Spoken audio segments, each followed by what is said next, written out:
আল্লাহ নবী সাল্লাল্লাহু আলাইহি ওয়াসাল্লাম জানিয়ে দিলেন, মান তাশাব্বাহা কওমিন ফাহুয়া মিনহুম, যে যার অনুকরণ করবে তার সঙ্গে তার হাসর নাসর হবে। ও জওয়ানেরা, যুবকেরা, শুনে রেখে দাও, জেনে রেখে দাও, আজকে যে পয়লা জানুয়ারি হলো, এই পয়লা জানুয়ারি পালন কোনো মুসলমান করতে পারে না। এটা হলো খ্রিস্টানদের দিন। খ্রিস্টানরা পালন করে 1 জানুয়ারি, পয়লা জানুয়ারি, অর্থাৎ ইংরেজি নববর্ষ তারা পালন করে। ইংরেজদের অনুচরণ করে যদি আমরা কোনো মানুষ এমন করে 1 জানুয়ারি পালন করে, এর কোনো ঈমান থাকবে না, ঈমান থাকবে না। যদি কোনো মানুষ পিকনিক করে ওই পিকনিকের খাদ্য খায়, তার ঈমানটা হারিয়ে ফেলবে। তার হালাল পয়সা দিয়ে পিকনিক করলো 1 জানুয়ারি কে উপলক্ষে করে, ওই খাবারটা আপনার হালাল পয়সা হলেও আপনার খাওয়াটা হলো হারাম, হারাম, হারাম। আপনি ওই 1 জানুয়ারির খাদ্য খেতে পারবেন না। ওই খাদ্য খেয়ে যদি আপনি নামাজ পড়েন, ওই নামাজটা আপনার আল্লাহ দরবারে কবুল হবে না। যত ছেলে মেয়ে এমন করে রাস্তা দিয়ে গান বাজাতে বাজাতে চলে যায়, এটা আপনি ভেবে রাখুন না, না, না, ওরা মরার পরে যেভাবে তারা যেমন করে রাস্তাকে কাঁপিয়েছে, আল্লাহ তাদের কবরগুলো তার চেয়ে বেশি বেশি করে কাঁপিয়ে দেবে। সেটা দেখবার ক্ষমতা আমাদের নাই বলে আমরা দেখতে পাই না। আপনি কি ভাবছেন? আপনি ভাবছেন যে রাস্তা দিয়ে বক্স চালাচ্ছে, এত সুন্দর ভাবে তারা যে বক্স চালিয়ে নাচতে নাচতে যাচ্ছে, মাটি কাঁপিয়ে দিচ্ছে, তার কবরের ভিতরে তার মাটি কাঁপবে না, এটা কি আপনি আশা করছেন নাকি? সে যেরকম মাটি কাঁপাচ্ছে, তার কবরের মাটি ওইরকম কাঁপবে। তাহলে আমাকে আপনাকে শিক্ষা নিতে হবে যে আজকে পয়লা জানুয়ারি উপলক্ষে যারা পিকনিক করেছে, এদের শরীয়তের বিধান হলো তারা যদি বিয়ে করে থাকে, তার বিয়ে করা তার স্ত্রীর সঙ্গে সম্পর্ক আর থাকবে না, নতুন করে আবার বিয়ে করতে হবে।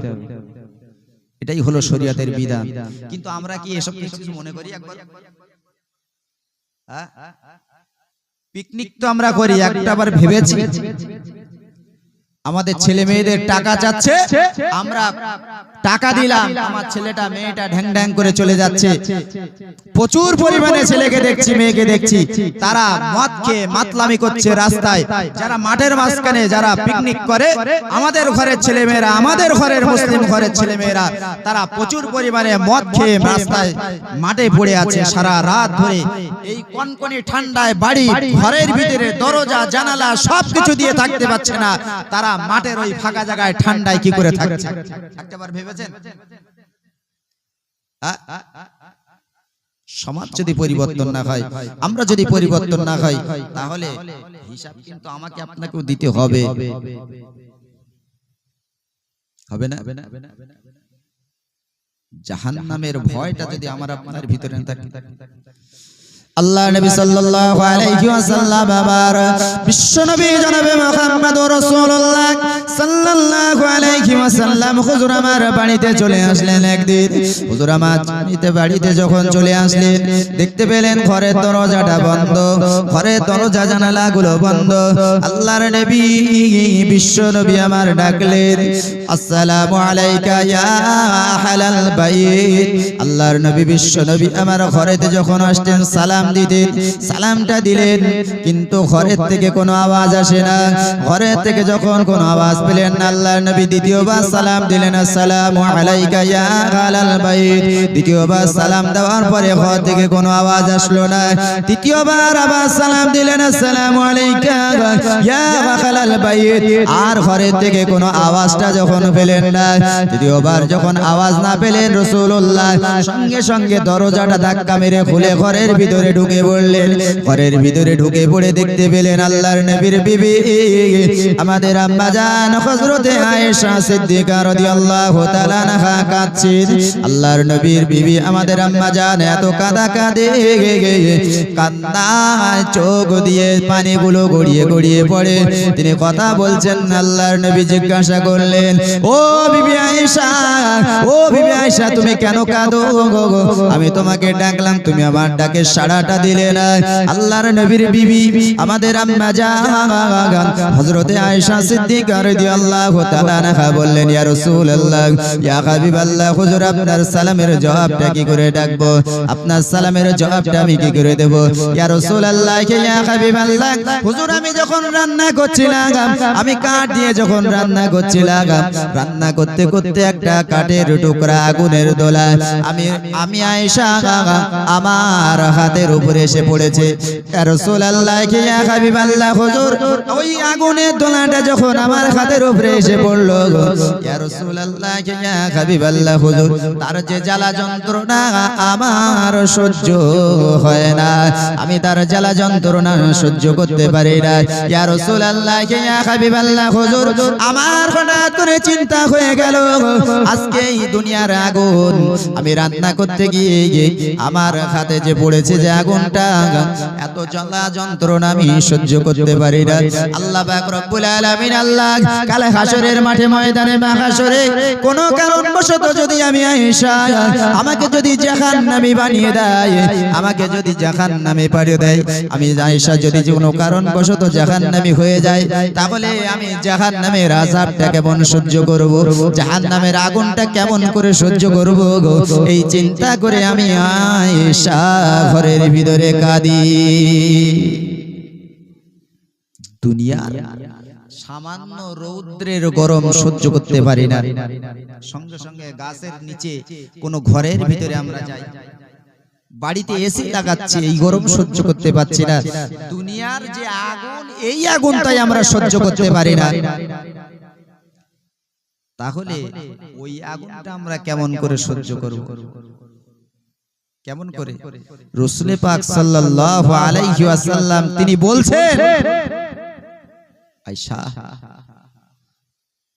তুমি করলে রান্না, অথচ চিন্তা করছো কোথাকার জাহান্নামের চিন্তা। আচ্ছা, আমাদের বাড়ি তো রান্না হয়, তা আমাদের বাড়ির লোকেরা কোনোদিন এই চিন্তা করেছে?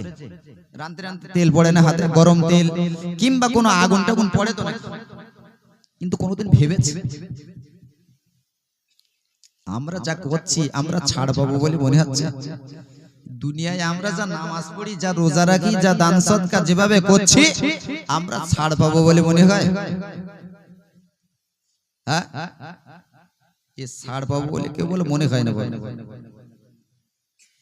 আমাদেরকে আগে ভাবতে হবে যে আমরা দুনিয়ায় যে সমস্ত কাজগুলো করছি, আমাদের এই কাজ আল্লাহ গ্রহণ করবেন কিনা সেটা আমরা জানি না। অতএব আমাদেরকে এমন ভাবে চলতে হবে যেভাবে চললে আল্লাহ এবং আল্লাহ রাসূল খুশি হন, সেইভাবে আমাকে আপনাকে চলতে হবে, নইলে ছাড় কিন্তু কেউ পাবো না। আল্লাহ যদি আমার আপনার যদি তিনি রহম করেন, তিনি যদি দয়া করেন, তার যদি দয়া হয় আমাদের উপরে, তাহলে সম্ভব, আর নইলে আমাদের দ্বারা সম্ভব নয়। অতএব তার দয়া আমার আপনার দরকার, দয়া ছাড়া কেউ ছাড় পাবো না। তাই আমরা সেদিকে খেয়াল রাখবো যে রাসূলের প্রাণপ্রিয় যারা হয়েছেন তাদেরকে দেখে শিক্ষা নিয়ে আমাদের জীবনটাকে আমরা যেন পরিচালনা করি। সকলে দরুদ শরীফ আল্লাহুম্মা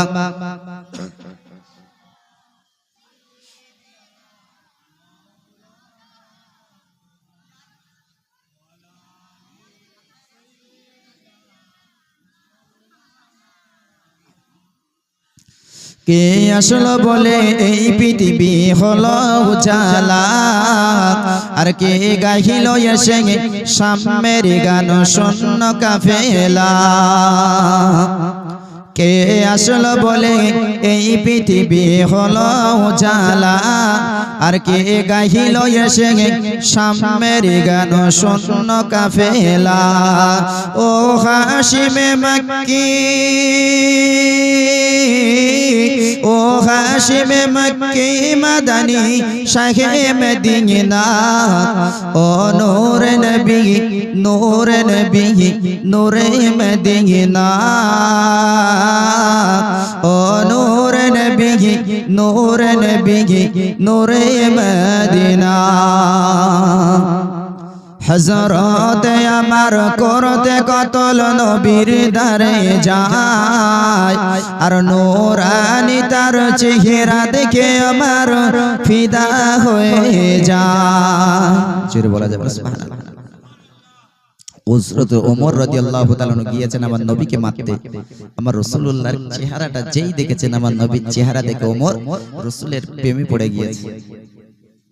তাই কবিতার ভাষায় বলছেন, হযরত আমার করতে কতল নবীর দারে যায়, আর নূরানি তার চেহারা দেখে আমার ফিদা হয়ে যায়। তার চেহারা মায়াবী, তার চেহারা মায়াবী দেখে আমার হয়ে যায় নবীর দেওয়ানা। ও নূরে নবী নূরে নবী নূরে মদিনা, ও নূরে নবী নূরে নবী নূরে মদিনা। আল্লাহুম্মা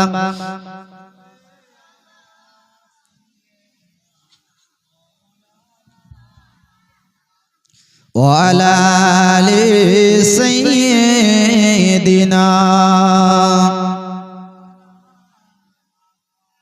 ভাইরা আমার, আজকে এই দিন থেকে আমাদেরকে শিক্ষা নিতে হবে যে আল্লাহ পাক রব্বুল আলামিন তিনি যাদেরকে পছন্দ করেছেন, রাদিয়াল্লাহু আনহুম ওয়া রাদু আনহু, তিনি যাদের উপরে রাজি ছিলেন তাদের দেখে আমাদেরকে শিক্ষা নিতে হবে।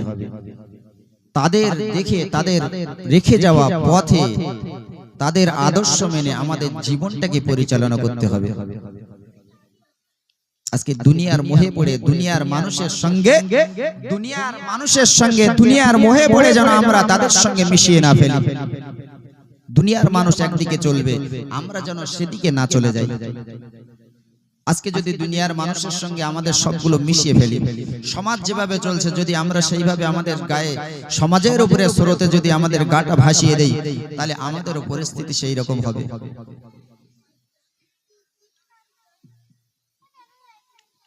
আজকে দুনিয়ার জমিনে বেঁচে থাকা, দুনিয়ার জমিন থেকে আমাদের বেঁচে থাকা দুনিয়ার জমিনে খুব কষ্টকর।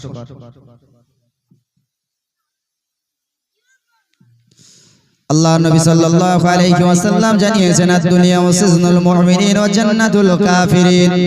দুনিয়াটা হলো মুমিন বান্দা যারা হবে, যারা ঈমানদার বান্দা হবে, তাদের জন্য দুনিয়াটা হলো জেলখানা। আর যারা বেঈমান হবে, কাফের হবে, এদের জন্য দুনিয়াটা হলো জান্নাত। দুনিয়ার জমিনে যারা মুমিন হবে, যারা ঈমানদার হবে, এদের দুনিয়ার জমিনে চলতে গেলে খুবই কষ্ট করে চলতে হবে। যারা বেঈমান হয়ে যাবে, যারা এমন করে বেঈমান হবে, তাদের দুনিয়াটা, তারা দুনিয়ার মোহে পড়ে সব কিছু কাজ করবে। দুনিয়ায় যত অন্যায় অপকর্ম আছে তারা সব কিছু করবে।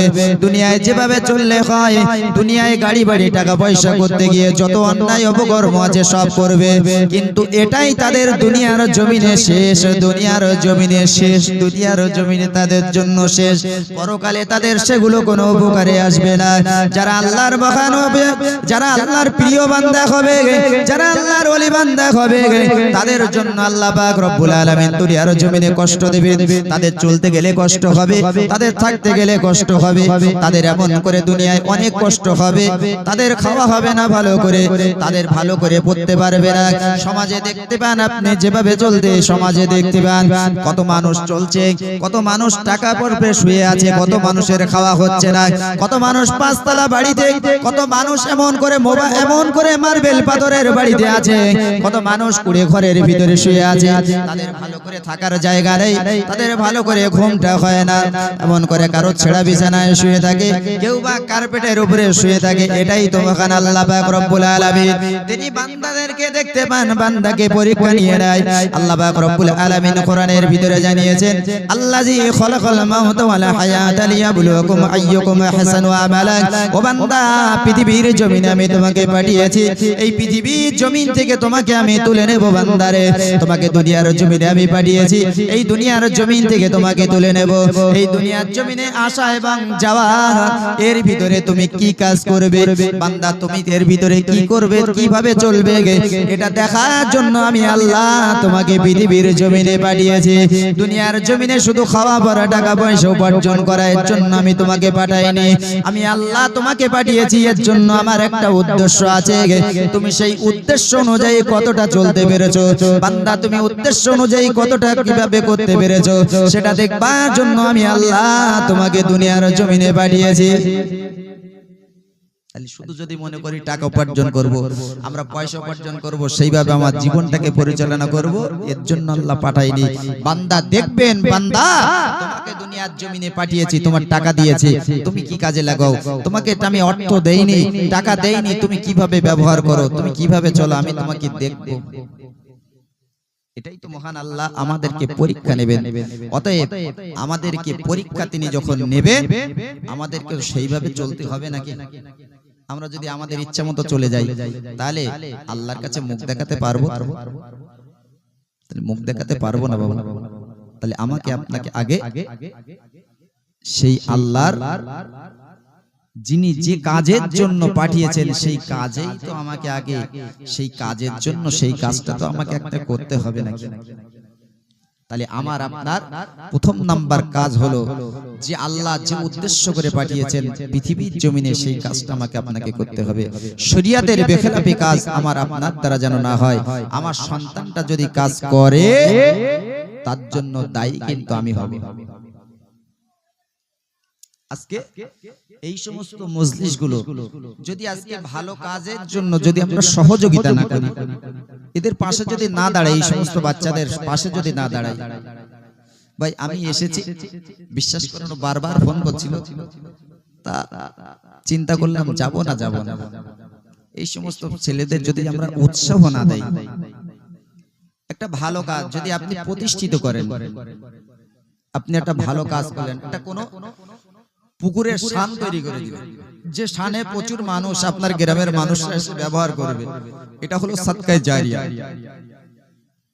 আপনার পয়সা আছে, আপনি একটা কল পুঁতে দিলেন, সেই কল থেকে মানুষ পানি নেবে। এখন তো আমরা সব হিংসা করে, আমার নিজের কল থাকলে আমি আর একজনকে যেতে দেই না। আপনার পাশে আপনার কলের দ্বারা যদি একটা মানুষ উপকৃত হয়, ওটা হলো সাদকায়ে জারিয়া। আপনার জমি আছে, আপনি রাস্তা তৈরি করার জন্য 1 বিঘে দিলেন কি 1 হাত দিলেন, সেই রাস্তা দিয়ে মানুষ যাতায়াত করবে। আপনি একটা মানুষ পানি সরাতে পারেন, আপনি পানি সরানোর জন্য একটা ড্রেন করে দিলেন। একটা বাচ্চা পড়াশোনা করতে পারছে না, তার কিছু সাহায্য করলেন। একটা মাদ্রাসার জন্য আপনার কাছে হাত পেতেছে, আপনি তাকে আপনার সাধ্যমতো আপনি তাকে দিলেন। একটা মসজিদ তৈরি করবে, মসজিদের কাজ হচ্ছে, তার জন্য আপনি সহযোগিতা করলেন। এই সমস্ত হলো সাদকায়ে জারিয়া। আপনি মারা যাবেন, মারা যাওয়ার পরে আপনার কবরে ওই যে মানুষগুলো ওই আপনার পুকুরের ঘাটটা ব্যবহার করলো, আপনার রাস্তা দিয়ে যাতায়াত করছে, আপনার কলের পানিগুলো নিচ্ছে, আপনার পয়সায় কোনো বাচ্চা আলেম তৈরি হচ্ছে, হাফেজ তৈরি হচ্ছে, আপনার পয়সায় কোনো মসজিদ তৈরি হলো, সেখানে মানুষ নামাজ পড়ছে, কোরআন তেলাওয়াত করছে, এগুলো হলো সাদকায়ে জারিয়া। আল্লাহ নবী সাল্লাল্লাহু আলাইহি ওয়াসাল্লাম জানিয়ে দিলেন, ইজা মাতাল ইনসানু ইনকাতানু খামালুহু ইল্লা বিন সালাসাতিন ইল্লা বিন সাদাকাতিন জারিয়া আও ইলমিন ইয়ানতাফাউ বিহি আও ওয়ালাদিন সালিহিন ইয়াদউহু লাহু। আল্লাহর নবী বিশ্ব নবী আমার হাবিবুল্লাহ জনাবে মুহাম্মদুর রাসূলুল্লাহ সাল্লাল্লাহু আলাইহি ওয়াসাল্লাম জানিয়ে দিলেন, পৃথিবীর জমিন থেকে কোনো মানুষ যখন বিদায় নিয়ে চলে আসে, তার সমস্ত কিছু সব শেষ হয়ে যায়, ইল্লা মিন সালাফাতিন, কেবল মাত্র তিনটি জিনিস তার উপকারে আসে। জোরে বলুন সুবহানাল্লাহ। প্রথম নম্বরে বিশ্ব নবী আমারে জানিয়ে দিলেন, প্রথম নম্বরে হলো সাদকায়ে জারিয়া। এই সমস্ত কাজে যদি কোনো মানুষ দান করে, এটাই হলো সাদকায়ে জারিয়া। সে কবরে চলে যাবে, কবরে যাওয়ার পরে তার কবরে এসে শুয়ে শুয়ে সওয়াব পেতে থাকে। জোরে বলুন সুবহানাল্লাহ। দ্বিতীয় নম্বরে কোনো মানুষ যদি ইলম শিক্ষা করে, কোনো মানুষ তার সন্তানকে যদি আলেম বানিয়ে রেখে যেতে পারে, এমন করে সেই আলেম অনুযায়ী যদি সে কাজ করে, তার জন্য আল্লাহ পাক রব্বুল আলামিন তার কবরে শুয়ে শুয়ে তার সওয়াবকে দিয়ে দেবেন। এবং কোন মানুষ যদি তার সন্তানকে নেক সন্তান তৈরি করে যেতে পারে, নেক সন্তান, সৎ সন্তান তৈরি করে রেখে যেতে পারে, আপনি মারা গেলেন, কবরে চলে গেলেন, আপনার কলিজার টুকরা সন্তানটা আপনার কবরের পাশে দাঁড়িয়ে দাঁড়িয়ে দোয়া করছেন, আল্লাহ আপনি তো কোরআনের ভিতরে জানিয়েছেন, ওকুর রব্বিরহামহুমা কামা রব্বায়ানি সগীরা। আল্লাহ আমার আব্বাকে ক্ষমা করে দেন, আল্লাহ আমার আম্মাকে ক্ষমা করে দেন। কোন বান্দা বান্দি যদি, কোন সন্তান যদি তার বাবার কবরের পাশে দাঁড়িয়ে দাঁড়িয়ে দোয়া করে, আল্লাহ পাক রব্বুল আলামিন ওই দোয়াকে ফিরিয়ে দেন না, ওই দোয়াকে কবুল করে নিয়ে তার আব্বার কবরে, আব্বার মার কবরে যদি আযাব হয়, ওই সন্তানের দুপুরা চোখের পানি ফেলে দোয়া করাটাকে আল্লাহ কবুল করে নিয়ে তার বাপের মার কবরের আযাবকে আল্লাহ মাফ করে দেন। জোরে বলা যাবে না? পৃথিবীর জমিনে আমাদের সন্তানদেরকে ভালো তৈরি করে রেখে যেতে হবে। প্রথমত আমার সন্তানকে একটু কোরআনের শিক্ষা দিতে হবে, কোরআনের শিক্ষা দিয়ে সুন্নাত অনুযায়ী যাতে চলতে পারে, মুক্তবের শিক্ষা আমার বাচ্চাকে দিতে হবে। যদি আমরা সেইভাবে আমাদের বাচ্চাদেরকে তৈরি করতে পারি, ছোটবেলায় যদি কোরআন হাদিসের শিক্ষাটা আমরা দিয়ে তারপরে যা কিছু করতে পারি, তাহলে আমার সন্তানটা কোনোদিন অন্তত রাস্তার ধারে দাঁড়িয়ে দাঁড়িয়ে কুকুরের মতো দাঁড়িয়ে দাঁড়িয়ে পেশাবটা করবে না। কোন মুক্তবে পড়া বাচ্চা, কোরআন জাননেওয়ালা বাচ্চা রাস্তার ধারে দাঁড়িয়ে দাঁড়িয়ে পেশাব করছে, এরকম প্রমাণ আছে? তাহলে আমার সন্তানকে যদি আমি ভালো সন্তান তৈরি করতে পারি, তাহলে সেটাই আমার আপনার জীবনে বড় সার্থক হবে। আমি মারা যাব, আমার সন্তানটা যদি আমার সামনে দাঁড়িয়ে যদি একটু জানাজার নামাজটা পড়ে সমস্ত মানুষকে নিয়ে যদি একটু দোয়া করে, সেটাই তো লাভবান। আমরা চেষ্টা করব এইভাবে আমাদের জীবনটাকে পরিচালনা করার। সকলে আসুন, দোয়া হবে, তার আগে একটু নবী পাক সাল্লাল্লাহু আলাইহি সাল্লামের দরবারে সালামের নজরে পড়ে। ইয়া নবী সালাম,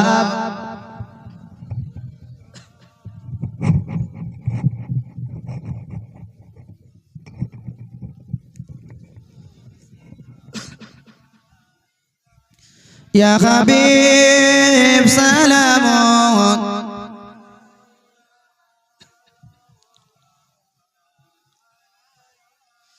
আশরাকাল বাদরু আলাইনা মিন সানিয়াতিল বিদাই ওয়া যাবা শুকরু আলাইনা মা দাআ লিল্লাহি দাই।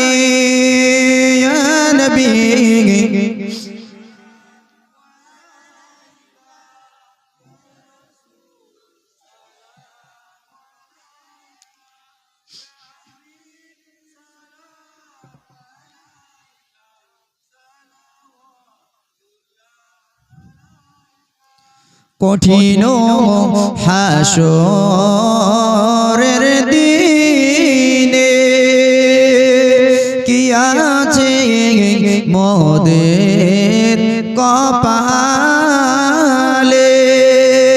গুনাহগার উম্মতি বলে লইবে আপন পকরে। ইয়া নবী সালাম,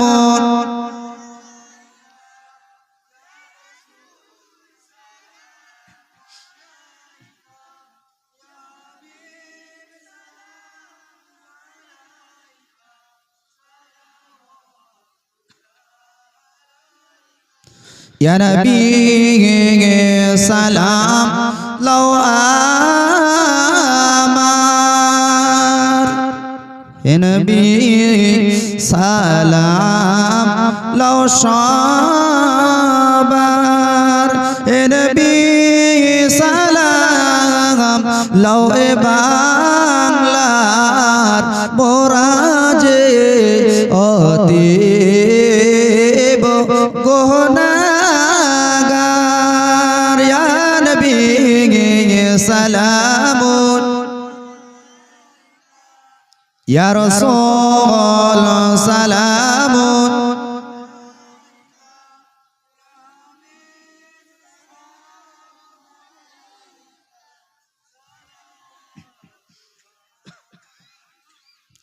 জিবরাইল দিলেন যে আওয়াজ খুলে দাও আসমানের দোয়ার এসেছে